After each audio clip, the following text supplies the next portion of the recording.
Video ini akan membahas tentang cara mengisi kertas kerja manajemen risiko. Namun kita harus mengetahui dulu, apa sih risiko itu? Risiko adalah potensi kejadian yang mungkin akan terjadi akibat keputusan yang telah dibuat. Menurut ISO 31000, risiko adalah efek dari ketidakpastian terhadap tujuan. Sekarang kita harus tahu siapa sih sebenarnya pemilik dari risiko itu sendiri. Sederhananya, pemilik risiko adalah orang atau entitas dengan akuntabilitas dan berwenang untuk mengelola risiko. Menurut Peraturan Direksi 25 tahun 2023, pemilik risiko adalah pimpinan di lingkungan LPPTVLE yang bertanggung jawab untuk melakukan manajemen risiko di lingkungan kerjanya. Dalam hal ini terdiri atas eselon 2 dan kepala stasiun penyiaran daerah. Kemudian, apa sih yang dimaksud manajemen risiko? Menurut ISO 31000, manajemen risiko adalah aktivitas terkoordinasi untuk mengarahkan dan mengendalikan organisasi terkait risiko.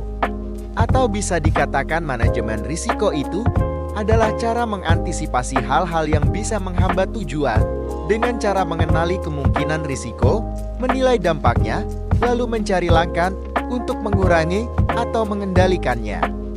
Dengan adanya manajemen risiko berfungsi untuk melindungi organisasi dari kemungkinan kerugian dan memastikan tujuan tetap tercapai meskipun ada ketidakpastian. Sekarang kita akan membahas langkah-langkah dalam mengisi kertas kerja manajemen risiko. Antara lain: 1. Kamus risiko adalah daftar risiko yang telah diinventarisasi oleh organisasi. Kamus ini memuat risiko-risiko yang mungkin menghambat pencapaian tujuan. Kamus risiko dapat digunakan sebagai acuan dalam mengisi risk register. 2. Daftar usulan risiko. Daftar usulan risiko adalah daftar usulan risiko yang baru, teridentifikasi dan belum terdaftar dalam kamus risiko. Pengisian daftar usulan risiko dapat dilakukan jika Satker mengusulkan risiko baru yang kemudian dianalisa oleh unit manajemen risiko yang kemudian dimasukkan ke dalam kamus risiko. 3. Risk Register. Risk Register merupakan kertas kerja yang digunakan untuk mencatat profil risiko, mulai dari proses identifikasi, analisis, evaluasi, hingga rencana tindak pengendalian terhadap risiko yang mungkin terjadi. Terdapat 4 bagian utama, yaitu identifikasi, analisa dan evaluasi, root cause analysis atau RCA, serta respon atau perlakuan risiko. Pada kolom jenis konteks, Satker dapat memilih dengan mendrop down konteks yang tersedia. Yuk kita pahami satu persatu. Renstra adalah dokumen perencanaan jangka menengah yang disusun untuk menetapkan visi, misi, tujuan, sasaran strategi, kebijakan, program dan kegiatan. Perjanjian kinerja PK adalah dokumen kesepakatan antara pimpinan dengan atasan langsungnya yang berisi target kinerja tahunan yang harus dicapai oleh suatu unit kerja atau pejabat. Key Performance Indicator atau KPI adalah indikator utama kinerja yang digunakan untuk mengukur keberhasilan suatu organisasi, unit kerja, atau individu dalam mencapai tujuan dan sasaran yang telah ditetapkan. Proses bisnis adalah ukuran utama kinerja yang digunakan untuk menilai sejauh mana tujuan, sasaran strategis organisasi, dan unit kerja dapat tercapai. Sebagai contoh, kita akan memilih proses bisnis sebagai jenis konteksnya. Pada kolom penjelasan konteks Satker, diminta menjelaskan hal apa yang menjadi fokus dari pemilik risiko. Dalam hal ini, kita akan mengambil contoh pembayaran belanja pegawai, di mana hal tersebut merupakan bidang pengelolaan belanja pegawai. Pada kolom identifikasi risiko, Satker memilih risiko yang mungkin terjadi berdasarkan kamus risiko. Pada kolom kategori risiko, Satker dapat memilih dengan main drop-down risiko yang mungkin terjadi berdasarkan kamus risiko. Mari kita pahami satu persatu. Risiko operasional adalah risiko yang dapat terjadi apabila proses kerja, sistem, maupun sumber daya manusia tidak berjalan sebagaimana mestinya, misalnya gangguan sistem penyiaran atau kesalahan teknis saat produksi. Risiko kepatuhan adalah risiko yang muncul apabila tidak mematuhi ketentuan peraturan perundang-undangan, pedoman internal, maupun standar penyiaran yang berlaku. Dampaknya dapat berupa teguran, sanksi administratif, hingga menurunnya kepercayaan publik. Risiko kecurangan adalah risiko yang timbul akibat adanya tindakan penyalahgunaan wewenang atau manipulasi data oleh pihak internal maupun eksternal yang dapat merugikan instansi. Contohnya penggelapan anggaran, pemalsuan laporan, atau praktik tidak etis dalam kerjasama. Risiko pemangku kepentingan adalah risiko yang dapat terjadi apabila ekspektasi pemangku kepentingan seperti pemerintah, mitra kerja, maupun masyarakat tidak terpenuhi, misalnya penurunan kepuasan audiens, ketidakpuasan mitra kerja, atau munculnya kritik publik. Risiko kebijakan adalah risiko yang timbul apabila kebijakan yang ditetapkan tidak sesuai dengan kebutuhan organisasi, tidak konsisten dengan regulasi, atau kurang adaptif terhadap perubahan lingkungan strategis. Hal ini dapat menghambat pencapaian tujuan lembaga. Risiko bencana adalah risiko yang berasal dari kejadian luar biasa seperti gempa bumi, banjir, kebakaran, atau gangguan non-alam seperti pandemi. Kejadian ini berpotensi mengganggu kegiatan operasional, produksi, maupun layanan kepada masyarakat. Dalam hal ini, pembayaran belanja pegawai merupakan risiko operasional. Pada kolom dampak, Satker menguraikan dampak apa saja atas risiko yang dipilih, sehingga dalam konteks ini berdampak pada nilai KP yang menjadi turun.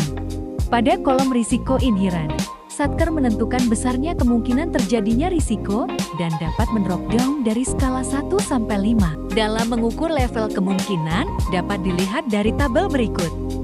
Misal, jika jumlah frekuensi risiko terjadi 2-5 kali dalam setahun dengan kejadian toleransi 1 kejadian dalam 4 tahun sekali, maka level kemungkinannya di level 2. Kemudian, dalam mengukur level dampak bisa dilihat dari tabel berikut. Misal, suatu risiko berdampak pada kesehatan fisik atau mental berat mengakibatkan cacat tetap atau gangguan jiwa permanen dan adanya penyimpangan 1% sampai 5% dari total anggaran, maka dampaknya berada pada level 4. Setelah menentukan kemungkinan dan dampak, maka kita bisa menentukan level suatu risiko dengan menggunakan kamus risiko, yaitu dengan cara jika level kemungkinan ada di level 3 dan dampak ada di level 2, maka risiko tersebut berada pada level 10. Namun biasanya level risiko akan otomatis terisi jika kemungkinan dan dampak sudah diisi. Pada kolom pengendalian yang ada bagian uraian existing control, Satker memberitahu pengendalian apa yang sudah dilaksanakan saat risiko itu terjadi. Kemudian pada kolom memadai, Satker mengevaluasi apakah pengendalian yang sudah dilaksanakan sudah memadai atau tidak. Pada kolom kemungkinan dan dampak, Satker menentukan level atas pengendalian yang sudah dilaksanakan sesuai dengan kriteria yang dapat dilihat pada peta risiko. Kemudian secara otomatis kolom level akan terisi apabila kolom kemungkinan dan dampak telah ditentukan. Kolom root cause analisis RCA adalah sebuah teknik analisis yang digunakan untuk mengidentifikasi akar penyebab suatu permasalahan atau kejadian yang tidak diinginkan. Ini berfungsi untuk menjawab pertanyaan mengapa suatu peristiwa risiko dapat terjadi, di mana Y2 adalah turunan dari Y1, kemudian Y3 adalah turunan Y2 dan seterusnya, namun tidak perlu diisi hingga Y5 jika akar dari permasalahan sudah ditemukan. Kolom akar penyebab akan terisi otomatis sesuai dengan analisis penyebab yang sudah diisi pada Y1 hingga Y kelima. Kemudian pada kolom jenis, Satker dapat men-drop down jenis penyebab berdasarkan akar penyebab. Kemudian pada kolom respon atas risiko, Satker memilih dengan men-drop down respon atas risiko yang mungkin dilakukan. Pada rencana tindak pengendalian, Satker menentukan dengan menguraikan rencana tindak pengendalian yang akan dilakukan untuk menurunkan level residual risiko. Pada kolom penanggung jawab, Satker menentukan siapa yang menjadi penanggung jawab untuk rencana tindak pengendalian yang akan dilakukan. Pada target waktu penyelesaian RTP, Satker dapat men-drop-down target waktu untuk melakukan rencana tindak pengendalian. Keempat, daftar prioritas risiko adalah kertas kerja yang digunakan untuk menampilkan risiko-risiko yang membutuhkan tindak lanjut berdasarkan level residual tertinggi ke terendah. Kolom ini akan terisi otomatis berurutan dari yang tertinggi ke terendah berdasarkan risk register yang telah diisi sebelumnya. Tabel ini digunakan untuk melihat risiko mana saja yang memiliki level tinggi dan membutuhkan perhatian lebih. Berikut adalah contoh daftar prioritas risiko yang telah terisi secara otomatis.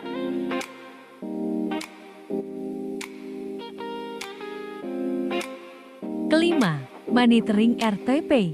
Monitoring RTP adalah kertas kerja yang digunakan untuk memantau pelaksanaan rencana tindak pengendalian atas risiko-risiko yang telah diidentifikasi dan dilaporkan setiap triwulan. Pada kolom bidang, risiko identifikasi, level risiko, rencana tindak pengendalian, bukti dukung, penanggung jawab dan target waktu akan terisi secara otomatis terisi berdasarkan daftar prioritas risiko dengan urutan target waktu dari triwulan ini sampai dengan triwulan keempat. Pada kolom kegiatan RTP terrealisasi atau tidak, dapat diisi ya jika memang telah terrealisasi, jika belum diisi tidak.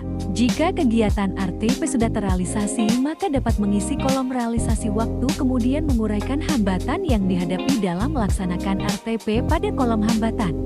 Kemudian, jika RTP sesuai target waktu yang sudah ditetapkan pada risk register belum terrealisasi, maka dapat menentukan kapan realisasi akan dilaksanakan pada tahun berjalan di kolom penyesuaian rencana realisasi. Namun, jika RTP sesuai target waktu yang sudah ditentukan pada risk register tidak terrealisasi, maka pada kolom penyesuaian rencana realisasi dipilih tidak terrealisasi. Realisasi setelah penyesuaian diisi jika RTP telah terrealisasi setelah dilakukan penyesuaian rencana realisasi. Jika RTP tidak terrealisasi setelah dilakukan penyesuaian rencana realisasi, maka pada kolom realisasi setelah penyesuaian dipilih tidak terrealisasi. Kemudian menentukan besarnya kemungkinan dan dampak dari risiko yang direspon dan secara otomatis kolom level risiko akan terisi. Setelah itu, Satker mengisi kolom link bukti dukung berupa dokumentasi atas pelaksanaan RTP. Keenam, rekap RTP adalah daftar yang digunakan untuk memberikan informasi terkait pelaksanaan RTP berdasarkan beberapa kriteria atau kondisi. Diisi dengan informasi banyaknya risiko yang terjadi pada triwulan pertama dengan mengisi pada kolom jumlah keterjadian risiko di TW pertama. Demikian juga untuk mengisi di kolom TW2, TW3, dan TW keempat. Terima kasih sudah menonton dan semoga bermanfaat.